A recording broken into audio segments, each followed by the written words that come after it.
We probably want to attack the king first, so we'll get there, bishop d4.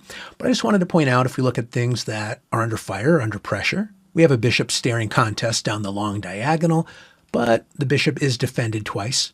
I could even make the king's arrow a little more clear there. And, we're threatening a pawn, but it's not really a threat because the pawn is also guarded by another pawn. Now notice I'm talking about things that we're attacking that are defended, like here, like there. And one big signal for us to look out for are pieces that are undefended. You might hear the phrase, or we'll hear it now, LPDO, loose pieces drop off. And what I mean by that is the knight and the rook are both loose, undefended.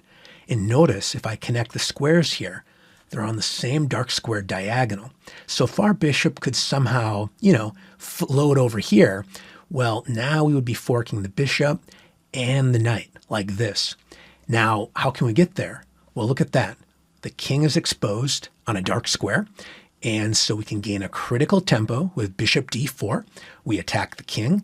The only defense is to hide on the light squares, and we use the attack against the king to pivot our bishop to its dream square. Now we're forking the rook and the knight, and after the rook captures the pawn, we do lose 1 point. A pawn is worth 1, but then we capture the knight, worth 3 points. So we win material, and we're doing great here. So we started the position not necessarily 100% clear like what our target was. We were attacking the king, which felt great, but it wasn't so much about attacking the king, but rather gaining a tempo or a move to then float the bishop here, creating a nice fork so that once the rook moves out of harm's way, we win the knight. Well, that's it.